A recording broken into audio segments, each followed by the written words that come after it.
Hi, good evening, and welcome to Book Club Conversation Series 4. Super excited to be back here with the ladies as we chat about the book, The Big Leap. Hi, good evening, ladies, and welcome back. How have Good you? afternoon. Nice to be back. Awesome. So, Mhm. my first question that I have had on my mind waiting all day to ask is, how has the last week been for you? I know last when we kicked off with the intro on chapter one, it was what we said it's going to be: reflection, places for projecting where we want to go, how we want to do things, and being able to identify action points. Can you share at all on what the thought process or action process has been like for you, just this week as you reflected on chapter one? Anybody, open dialogue. I'll go first. Sure. Well, this week I can safely say that I have started my process of doing stuff that I thought I wasn't going to be doing. So I took the risk. So I made steps in making it happen. So that is my plus side for That's now. good.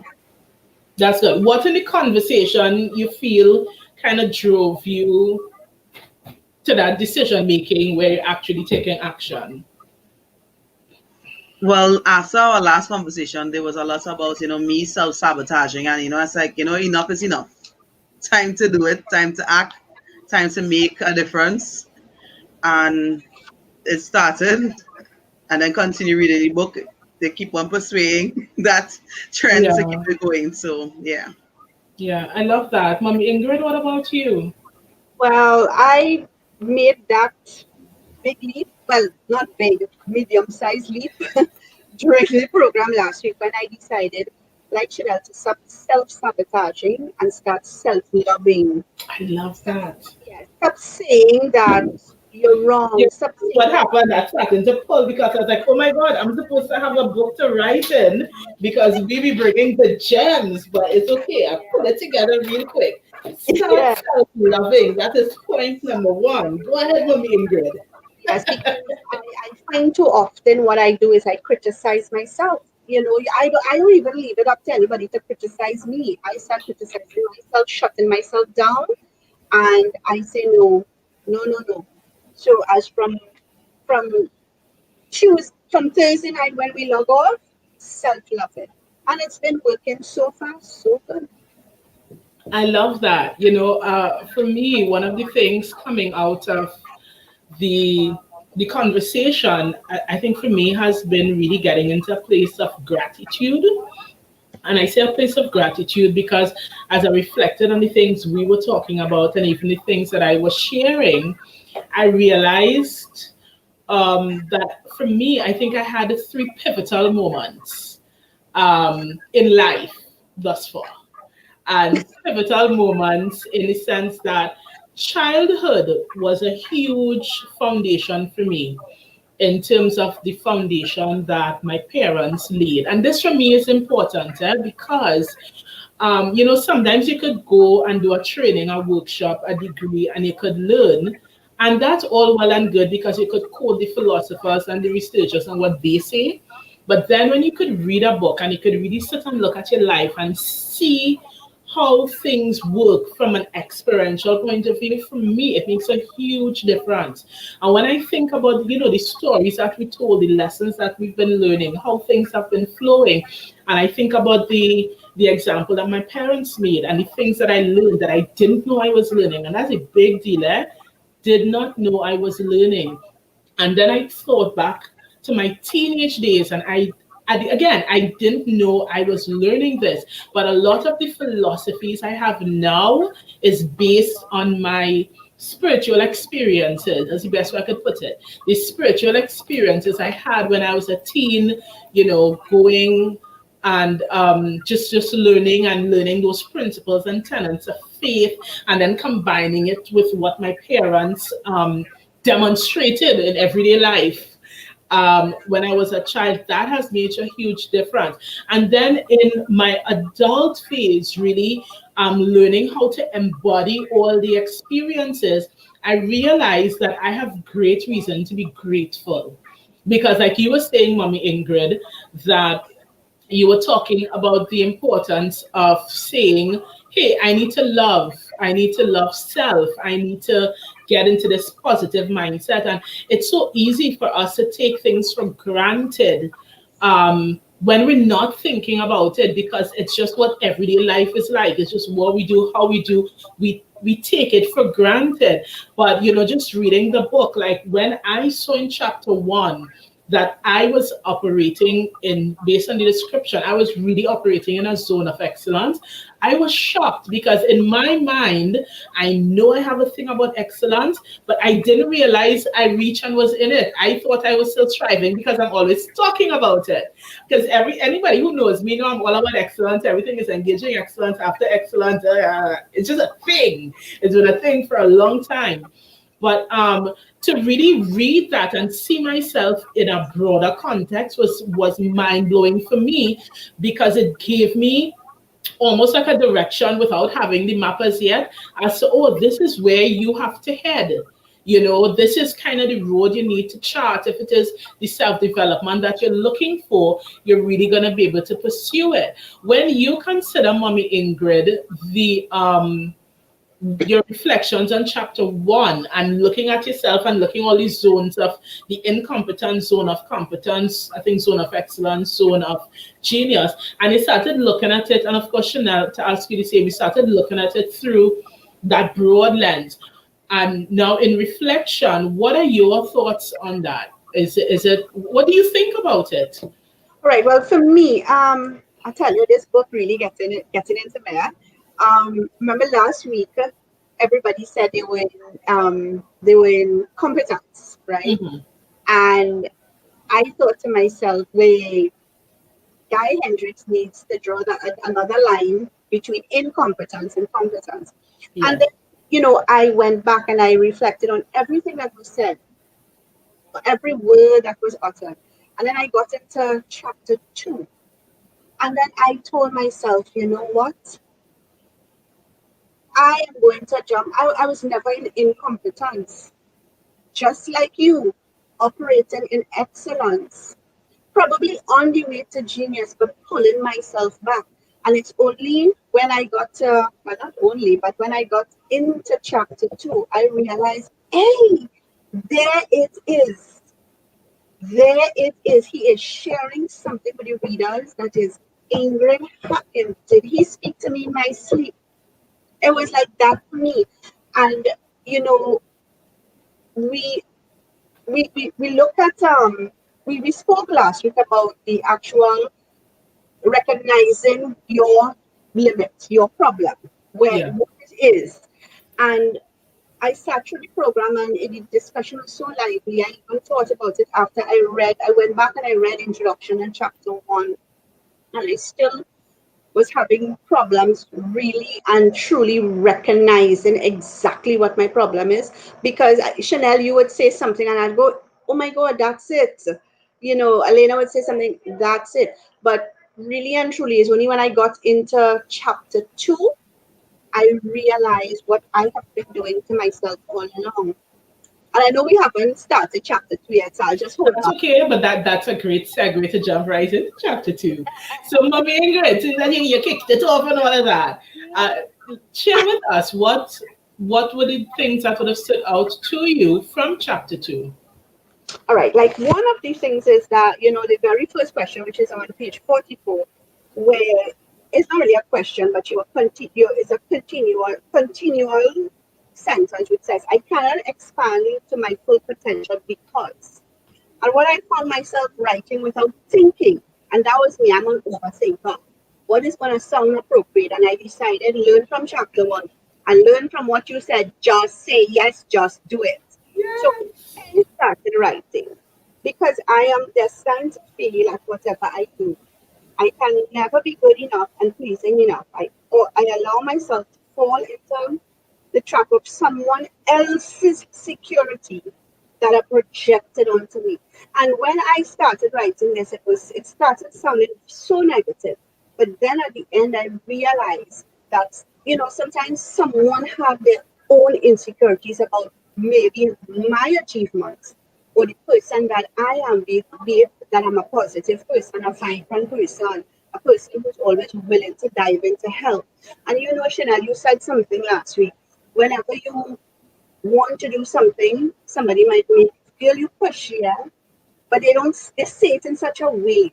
And then I realized getting into chapter 2, I self sabotage myself not because I don't believe in myself, but it's because of somebody's insecurity that they're projecting onto me, and that is where I came up with stop self sabotaging but self loving. Love yourself for your potential, who you are, what you are about inside. Because honestly, just to reiterate on what everything was said and I read upon last week, if we do not have that inner comfort zone, we don't have inner, how should I say, happiness on the inside, nothing on the outside is going to matter. Nothing, no matter how hard you try, whatever you achieve, no. So that's why I came up. That's when I came up with that. And I mean, I have so much more as we go down, so I'll stop there. And I love it. Chanel, what about you? What would have stood out from chapter 2 for you? Oh, Chanel, I think you're muted. I'm not hearing you. Sorry. That's okay. Yeah. So I think that is the beginning when they say identifying, the problem and the source of the problem and what is causing this problem. And it was, it's caused me to sit down there and have to reflect and say, really and truly what is it and why it is that I think that it's not possible to do the things that I want to do and why it is things. So besides me being negative about like what's the risk that going to happen, why it going to happen, how it going to turn out, it's kind of put a pause and it's like this is probably from long time ago. It start from childhood things that would have been said to you, and you just take it along with you every single chapter, thinking, well, this is how it's supposed to be. Yeah. And then you put a blocker in your way, and like, yeah, maybe this is the outcome. No matter what somebody do, this is always going to be outcome for everybody. So I'm no different. And then you just kind of stop and not do it because you just don't think it's going to work out because this is what you believe is the outcome. And Yeah. making a sit down there and say, what, I'm going to be direct my own destiny and see where it takes me and allow it to happen and allow it to flourish, and it's going Yeah. to be good, and believe and keep on pushing forward. Yeah. I love that. It reminds me too of just a conversation actually that I was having just today, that I asked someone a question, and I asked, what is the solution? What are we going to do about this? And the people who were in the group took that and proceeded to talk about all of the reasons why the problem was a problem. I kept repeating. I was like, but I don't understand what. And at some point, I just like, okay, wait, let's just put a pause on the conversation. Hold up. Maybe I didn't express myself well. Let me start over. What I'm asking is, how are we going to move forward knowing the challenges associated? What is going to be our way of handling it? And even as I listen to that, it reminded me of that conversation to the extent that, what is the solution? If it is, there's nothing we can do to change the thing. We can't just snap our fingers and life is suddenly perfect and all of that. Hi, good night, JC Cham. Good to have you on with us. If it is that you are not able to just snap your finger and everything change, then what is the point of worrying? Then it makes more sense to create a solution, get on a path, whether it's a option one, option two, option three, or whatever the it might be.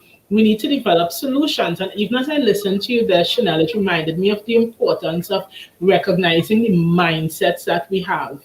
Because sometimes if we're honest with ourselves, we have a mindset towards destruction.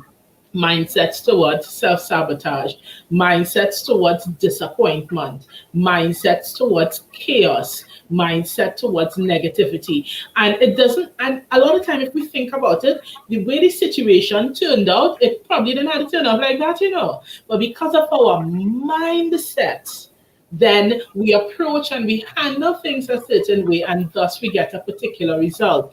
But even as I went on later in the chapter, one of the things that stood out to me, he said, while breakthroughs are important and thrilling, it's the subsequent stabilization and integration of breakthrough into daily life that really allows the changes to be permanent. And for those who are listening, I'll read it again.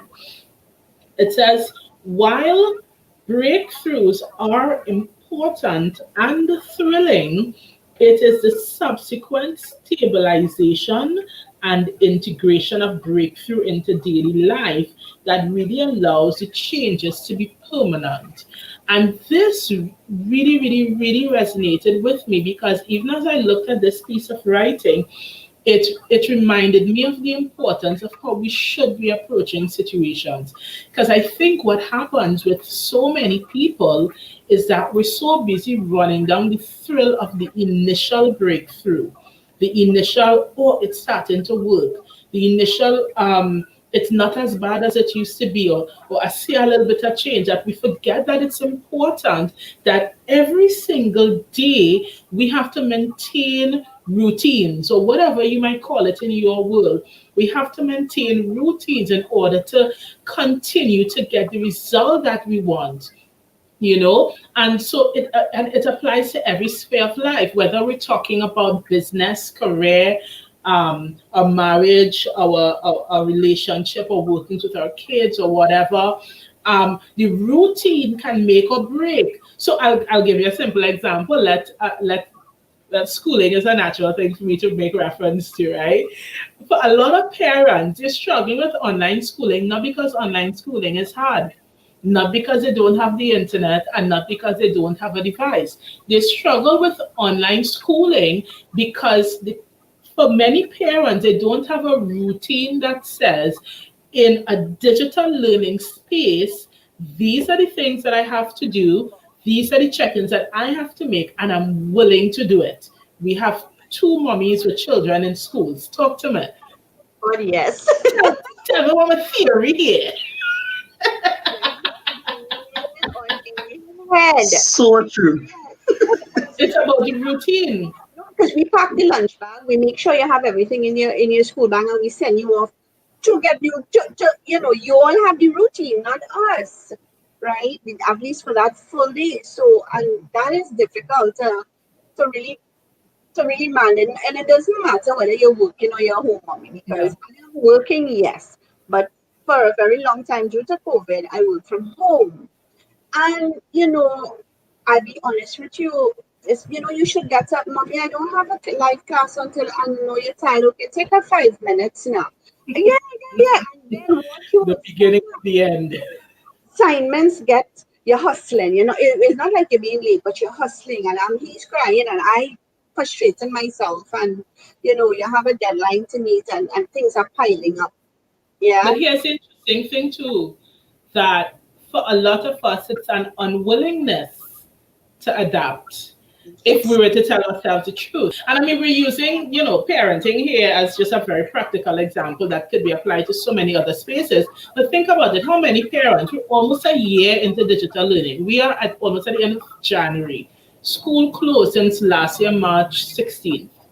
We're almost a year in, and so many parents still have no routines, still struggling. And the struggle is not, some parents, yes, it's digital, yes, it's connectivity and all of that. But for many, it has nothing to do with that. It has to do with the fact that we haven't adapted. And I use that example to say, okay, what about our lives, our everyday lives? How many areas of challenge do we experience, areas of breakthrough we desire, that we start the work, but then we don't continue. We don't continue the routine. We don't continue having the positive attitude. Or like Mommy Ingrid said, don't self-sabotage, start self-loving. But what about the day she forgets to self-love? Or just in her head, It's like it feels like it's going to take too much energy to self love. It's like the beginning of the end. If it's not maintained, it will crash. And when it comes to our development, it's the same thing. If we don't continue to push through and recognize, hey, this is where I'm heading to, this is what I want to get. So, and these are the things that I want to do. And so we maintain it, it's going to cause that same self sabotage we were talking about. So it was really noteworthy to me that he was saying in the book, yes, breakthroughs are important, but it's not the end. Getting that start off in a breakthrough is not everything, because we still need to integrate the breakthrough, what I like to call the routines in everyday life that allow changes to be permanent. And sometimes it's as simple as even your thought. Like there are certain times, let's say I might be at home having conversation, I might say something that is negative. And I would stop myself and I'd be like, you know what? I shouldn't say that. Sorry, Lord, I shouldn't say that. And I would say the correct thing that I'm supposed to say. Why? Because we're not perfect. We're human, having human experiences in life. And sometimes we slip, sometimes we make mistakes, sometimes we, whatever it is. But I think the important piece is like the willingness to correct ourselves and to make the adjustments. So if I change my mindset, then when I change my mindset, the actions that follow are supposed to change as well. But Mommy, you were saying there are some other things that stood out to you. Can you share any of those with us, Mommy Ingrid?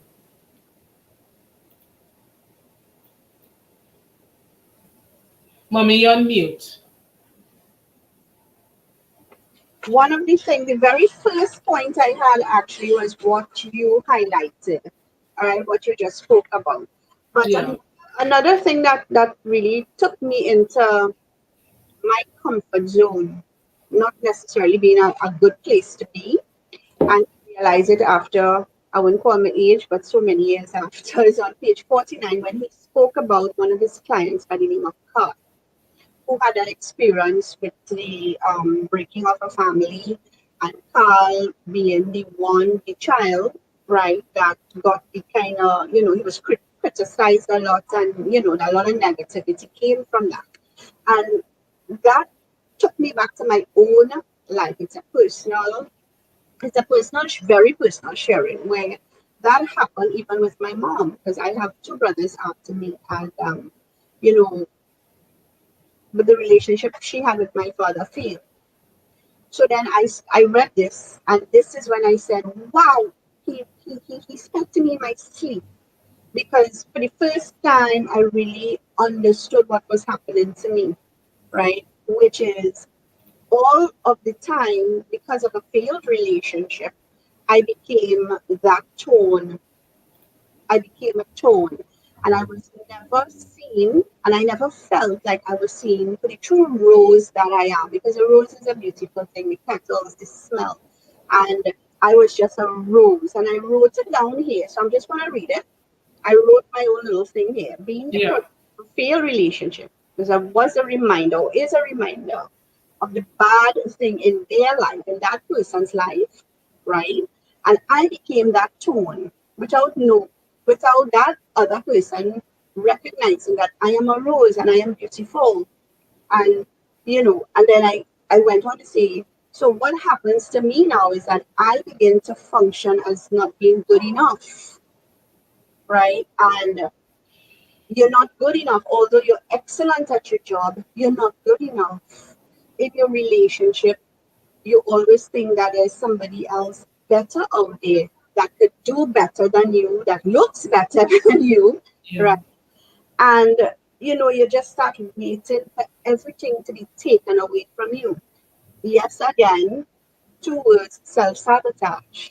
But this is when I realized that this is the reason that, I would hold myself back, because it really wasn't. Now I started operating on a level of fear and thriving on it, but it really wasn't because I personally, Ingrid, did not believe in Ingrid. It might sound a little confusing. It's unclearer to me, right? that my fears really came and it manifested because I didn't get that support to say, hey, we support our children. I'll say, hey, you know what? Um, you just go out there and be the best that you can be. That's all you need to be. That your best may not be on top of the line, on top of the mountain. You might just be halfway there. But the important thing that that's your best. And I would encourage them. Sometimes, they feel a little down. No, you did a good job. But there's a little room for improvement. And Elena, I have to admit to you, since I met you a couple years ago, I learned that from you. Even with our conversations concerning my son's academic, she would stop me and say, I understand what you say, but let's change a few words. you know, yeah, I can't remember. There was one in particular. That's me. And then I realized that, growing up as a child, it is important. And I did not have that from a very, very young age. I was thrown into dealing with adult situations. As a teenager, I had adult people coming and saying to me, this is what happened and whatever. And I never, to me, it was important that, all the stages of your life, from infancy to other adolescence, and it coming up the ladder, the development, the support. I didn't have that. So I looked at myself always as a tone. No guidance then, that kind of way. And now I'm reading this book, and this book is telling me, no, it's okay. Fear is okay, Yeah, right? but No, just to reflect on what you're saying there, mommy, just to say again, I think this is why perspective is so important. Like you were mentioning, I have a habit of saying, let's rephrase that. Let's change the words. And even with our students, I do the same thing at our school. So children, like, who are new to us, oh, miss, this hard. That's too hard. And I tell them, maybe nothing is hard. Everything seems hard because it's new and you've never done it before. It's not because it is hard, it's just new to you, so you're having some difficulty. So let's not say it is hard, but you are having a challenge with that right now. And I 98% guarantee you there is no SRC student that says, Miss, this is hard. Our students say, I have a challenge. Listen, I chuckle to myself when I hear these little children. They just say, Miss or Sir, I have a challenge, or I find this challenge, and they learn the language. Or even I remember last year when we started doing habits of mind, which look at intelligence development. And our children, they would change what they say, how they say, why? Because we're teaching them and they're learning. And even as adults, our perspective is so important, because when we check our perspective on why we say what we say, how we say, the body language, the tone of voice, like how you received all those pieces of communication as I am a thorn, which resonated and converted into I'm not good enough. It was just a matter of perspective. Now, even in the process of feeling like a thorn, I'll give an example. I remember some moons ago, I heard a story, and the story was about the farmer who had two buckets, and one of the bucket had a crack. And there was one bucket with a crack, one bucket without a crack, and the farmer would go down to the river and fill these two buckets of water to carry back to the house every morning. I don't know if you remember heard this story before, but the two buckets were having a conversation, and the bucket and the bucket without the crack was saying to the crack bucket, look at you, you are no good. You always leaking out all of the water. I don't know why the farmer don't just throw you away, da, da, da, whatever, whatever. And it's funny when you listen to this metaphorical story. But the farmer saw the bucket crying one day, sad. And the farmer said to the bucket, why are you so sad? And the bucket said, you should just throw me away, because look, I leak out all of the water and I'm no good. Maybe you should just go get a new bucket to go with whatever. And the farmer took the buckets the next morning when he went to collect water and he spoke to the buckets and he said, I want you to look at the left side and I want you to look at the right. And he said, on the left side, what do you see? And they say, well, we see a well manicured lawn. And they say, on the right side, what do you see? And we see a thriving rose shrubbery growing. And he said, you are cracked, but I continue to use you because you served a purpose. Your crack served a purpose. I used you to water the shrubbery every day on my way back to the house because your cracks allowed for us to grow this beautiful shrubbery. And when I tell you that story has stayed with me from I think I was in secondary school when I heard that story. And that story has stayed with me to that day. And I share it just in listening to what you were talking about, that even though sometimes, whether we are like thorns or it was improperly put on us that we are thorns or we are not good enough or whatever, I took away from that story that it does not matter what imperfection I have, even my imperfection can turn into something truly beautiful.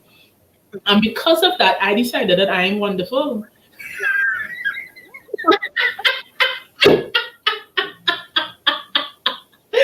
Ooh, if anybody around me long enough, you know that I am a delicate flower and I'm wonderful in my head. And it doesn't matter to me what anybody else thinks. I am wonderful. I mightn't be perfect. I mightn't be everybody's cup of tea, but best believe I'm wonderful. I'm a wonderful cup of celery juice. I am wonderful. I am with purpose, you know? And I think it's important to know who you are and what is in you. Like I was making a joke with a colleague of mine, and I said, girl, I love your charisma. And I was like, if only I could have some of that. And we were joking on the phone, and she's like, oh, your people draw to you. I was like, no, baby, no. I said, I am a wonderful cup of celery juice. I don't always go down good when we have that conversation. I might send you to the toilet, I might purge you out. I'm good for you, but you don't want to drink more all the time. So people take me in limited doses. And you know what? I understand that. I accept it and I understand it's part of what makes me wonderful. It's part of the DNA of who I am. Alina is the person, if you want to have a serious conversation, find a solution to a problem, talk about something meaningful, deal with an issue. Alina is not, it just is what it is. Alina is just not the person you call when you want to talk trash. No. That's somebody else. It's not a choice. It just really is not who I am. And I had to learn that it's okay for me to be who I am. I have to embrace me and the instincts that come with me because my instincts are what make me good at what I do. My question to you, bonus question, Chanel, Mommy Ingrid, what is the instinct that is within you that makes you good at what you do that as you move into week 2, you're going to be embracing?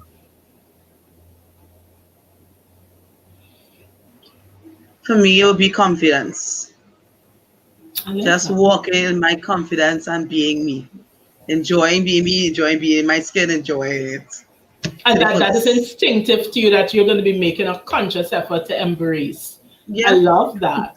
I love that. Mommy Ingrid, what comes instinctively to you, whether people like it or not, it don't matter, but it causes you to be good at being Ingrid. What is that thing that you're going to be embracing in week 2? And it's ironic that you asked this question, because coming out of that story, I decided that I am wonderfully flawed. There's no other way. I am wonderfully flawed, and I have made another, is it a revelation? I wouldn't say a resolution, a revelation for myself to allow the flaws of my past to become the rock upon which I build my strength. You know, Mommy, I wanna challenge you even further. You're saying I am wonderfully flawed, right? But as I think about the story and I think about that statement, the question that popped in my head when you said that is, are you actually flawed? Because if we were to look at from a broad perspective point of view, if you are who you are, good, bad, or indifferent, the combination of what you are is exactly what you needed to be the awesome person that you are. Are you actually flawed or are you just different? Are you just uniquely you? Are you indeed inherently flawed? Okay, that's so a good question. Are you uniquely me? but wonderfully flawed, because I have always been told by everyone, including my husband, the priest, everyone, even my children, you are highly emotional.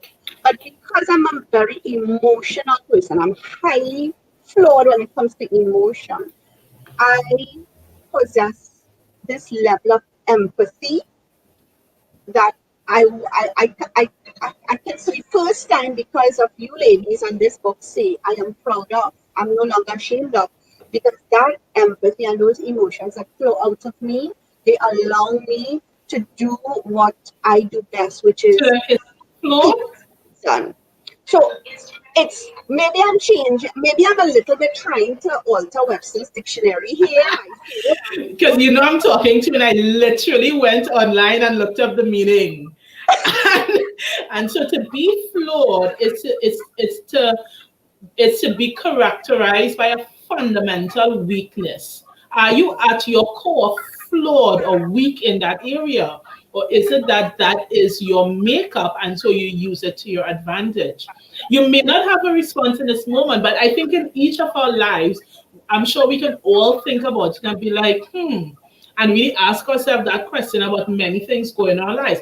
Are we flawed, or are we observing an experience or an expression that creates something different in us?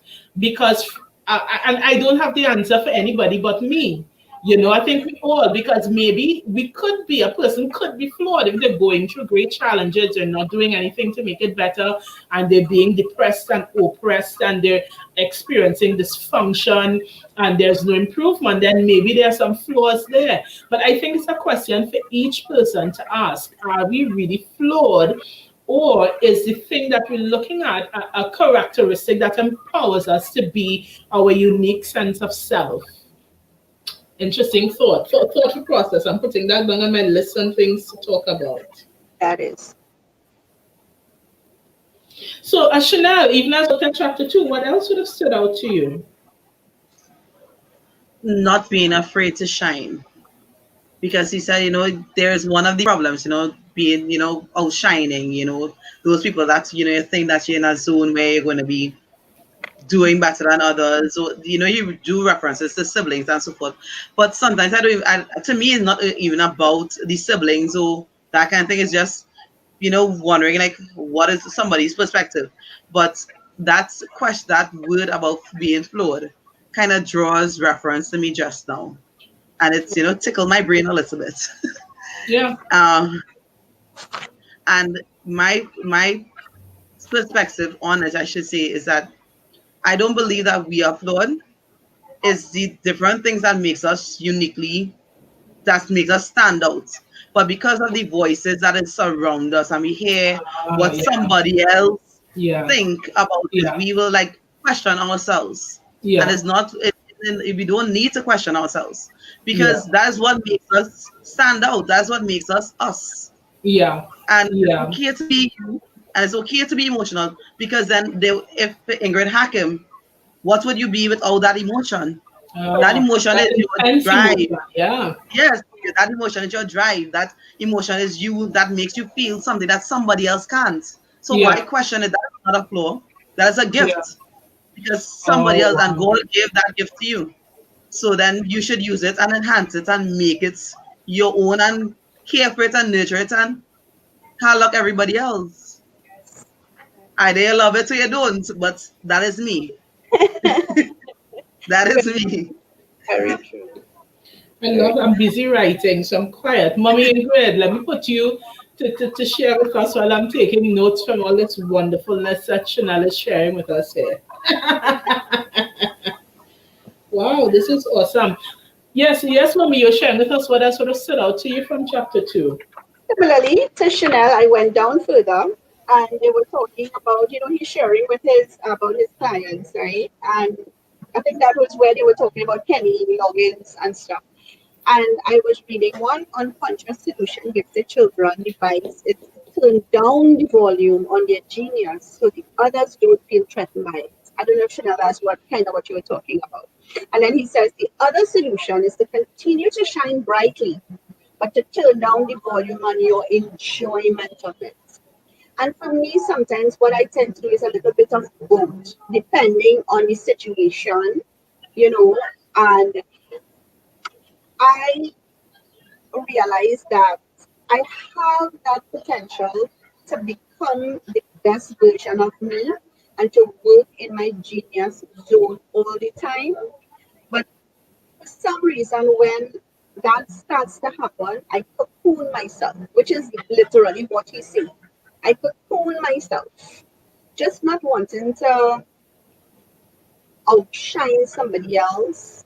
Although, and the funny thing about it though, which is what confuses me sometimes, is that I don't know why I do that because people around me are the ones who would say, hey, you're really good at what you do. And we look forward to hearing from you or seeing what you're coming up with next. So maybe sometimes even when like I'm in my class, my RCA class, and it is a spiritual class. But the way I would bring across a message, a sort of a comedian. Yeah, I'm a comedian when I want to be as well, right? But these people, I am thinking, let me kind of tone it down a little bit, because you don't want anybody to feel, oh, okay, she's a know-it-all and she feels she know everything. Because sometimes one person who 10 years ago might have said something dumb like that. Yeah. I take it as a tone, that kind of way. So, Yeah. But sometimes when we have those experiences, in many instances, it's either there is one very loud voice that trumps higher than any of the other voices. And so that one negative voice resonates with us more than the others. And in other cases, it's a voice of the past that lingers on. So a lot of times, even when in our present circle, we have the support, we have the encouragement, but we still find ourselves operating in that negative space.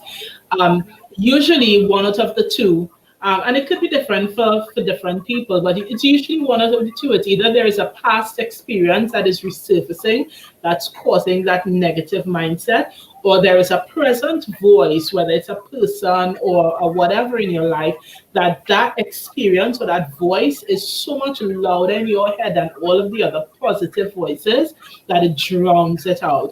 And so it's like you were saying, it's why, but it's easy to look at it. So it's easy to then start from present. And is there a loud voice? And if the answer is no, then it allows you to go back into the years of past or childhood or whatever to be able to say, okay, when was the first time I experienced this?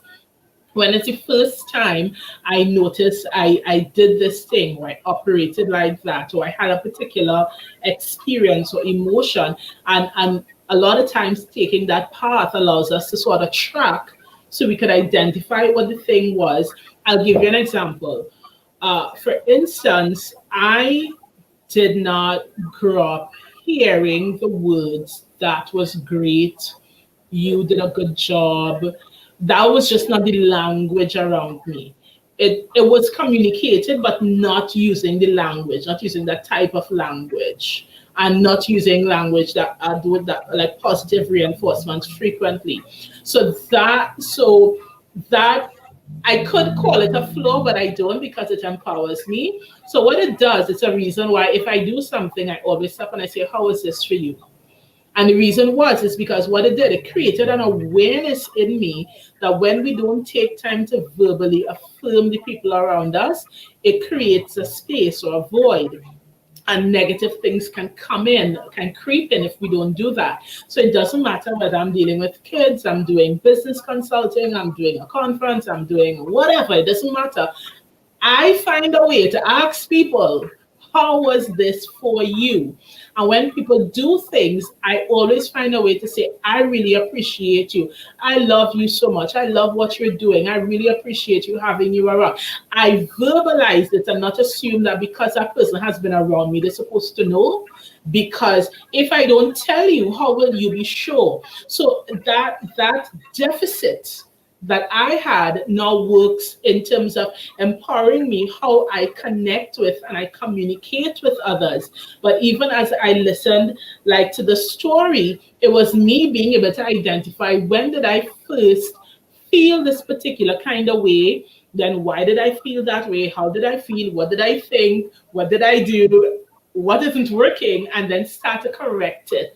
And so the end result of that entire journey is I embrace people, I affirm them, I make sure I tell them that what they mean to me. I make sure I let them know that they're important to me, that I have communication that allows them to know that I care about them. And because, like, for me, a lot of what I do is business, I never wanted to come across like I only communicate with people because I want something or I want to do a project. So then for me, I'm very intentional about connecting with people for no reason. Like, I call people and say, I'm called for nothing, not just to call to say, hey, I do that legit all the time. I'm calling you for nothing. I'm not calling you because I have a new project, I have a new thing. Hey, when can no, I'm just calling to say, oi, what's going on? Calling for no reason. And so what it does is that it allows people to sense my intention and the authenticity of the goodness that I want them to know I have towards them. But that whole thing only came because there was a process of reflection, tracking back to when did I first feel this way, or when did I first have this thought, and looking at the actions that spiraled, so then I could choose to make decisions to be different and to operate differently. And I think for each of us, and even those who would be viewing this, that we would find that there may be different areas of our lives when we may have to go through that process of saying, this is not the result that I wanted. This is not the kind of person that I want to be or how I want to feel. So then let me try to figure out, when was the first time I thought this or I felt this, what caused it, what did I do? And then once we start tracking it, we can enact changes if we choose to do so. And it's not always easy because, in the beginning, the part that I was reading talked about is not just about the breakthrough of, let's say, figuring it out, but it's about the consistency. It's not always easy, but it's like a journey that we have to take, like daily or weekly, or doing that self check-in. You know how we check in with other people? Hey, long time I talk to you, how are you going? I believe that sometimes we need to check in with ourselves. Hey, how am I doing? What am I thinking about in this particular area of my life, so that it makes it easy for us to move forward. Chanel, what are your thoughts?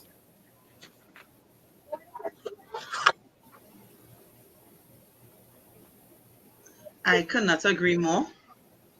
Just taking that moment and reflecting on you as a person and saying, hey, how we doing? Yeah. How are you? What you need right now? Because especially sometimes as a What do mommy, you need right now? yes, sometimes as a mommy, you kind of tend to forget yourself often, or being the wife, you tend to forget yourself.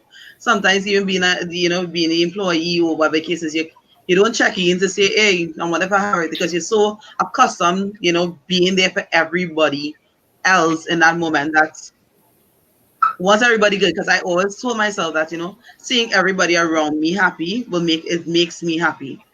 And knowing that much, but then I'm trying so hard to make sure that everybody good Yeah. and so good, but then happiness comes from you. And if as an individual and somebody can't make themselves happy, then Yeah. how on earth can I do that for you? Yeah. So I can put a smile on their face sometimes, and I Yeah. can things, and I have to be contented with that fact and Yeah. be happy with that fact, and then keep doing me, keep being cheerful, keep being merry, and not letting anybody change me into the negative. Yeah. Just positive thinking only. Just keep it positive and keep it going, even though things may happen and you'll have hurdles along the way. Keep the positivity alive.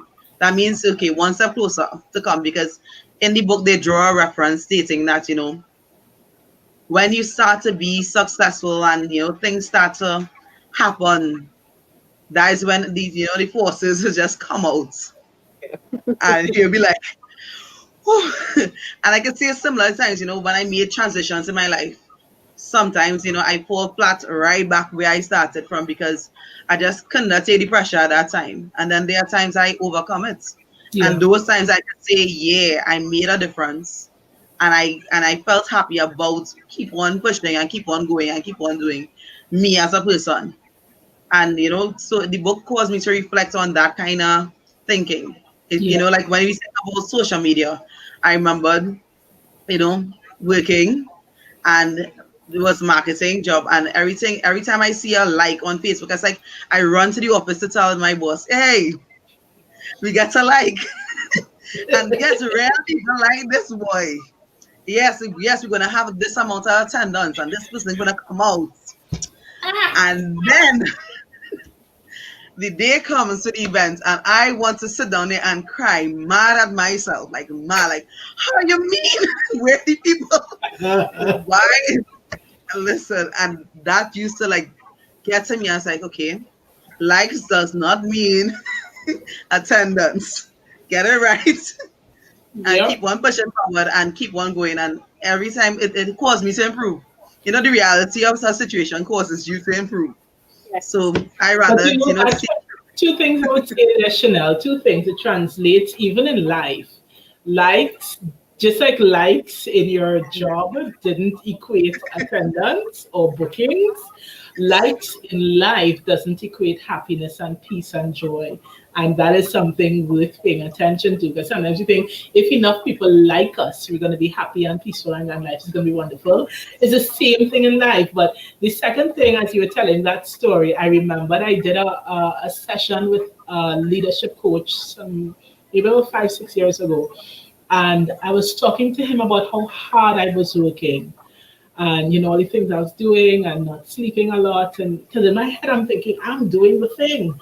And he said to me, "But Alina, how could you be so selfish?" And I listen, I was scratching my clothes like what?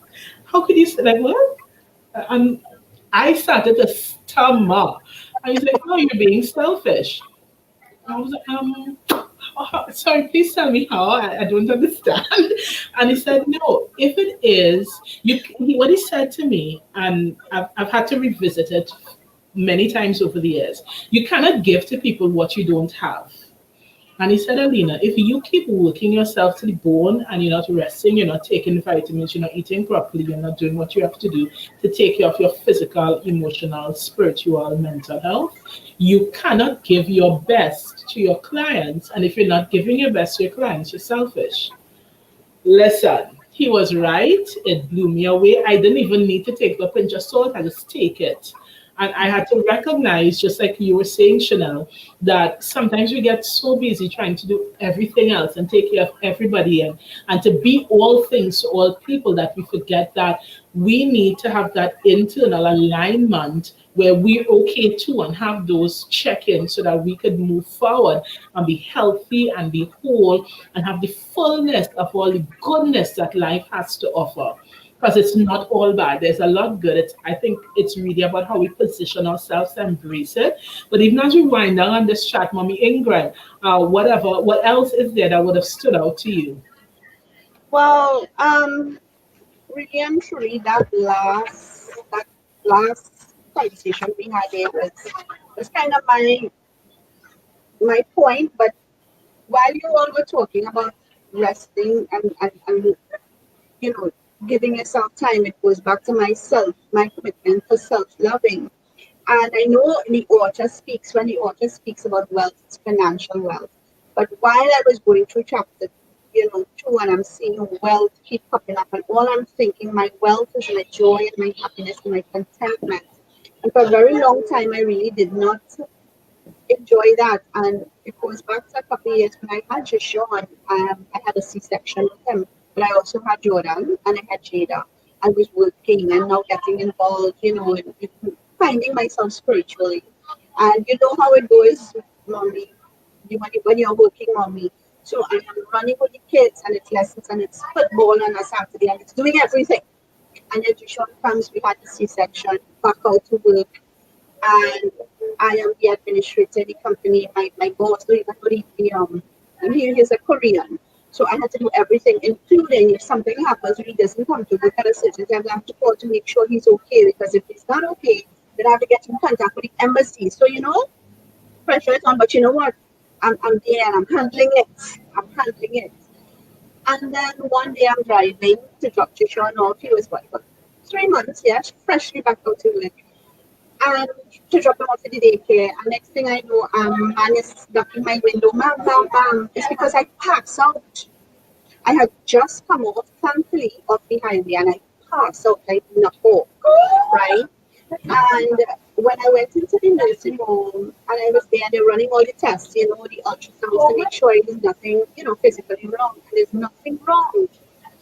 And then a nurse just comes in, a random nurse just come in to take the blood pressure, and she says to me, without asking a question, "So, mommy, what do you do for yourself?"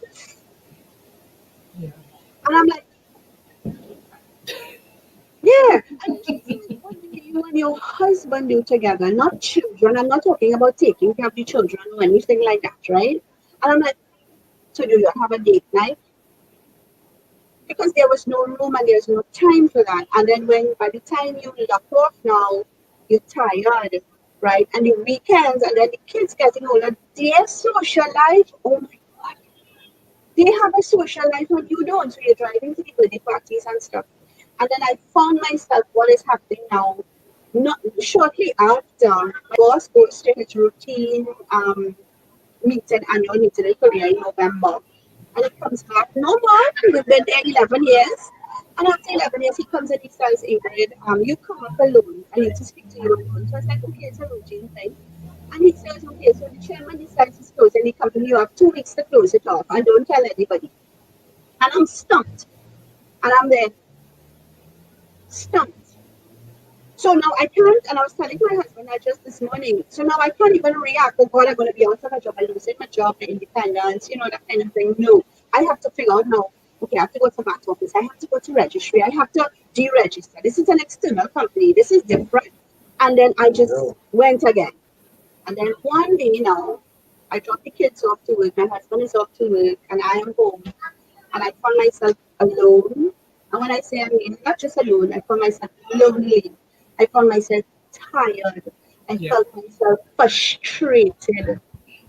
And it is important. So this is where that moment in time, there were so many thoughts were going through my head. The kids now, they're telling me, "Mommy is being schooled too much, is joining too much committees. Don't join so much committees now because my friends, they pick their mommy's dishes, drop and pick them up. You in every committee."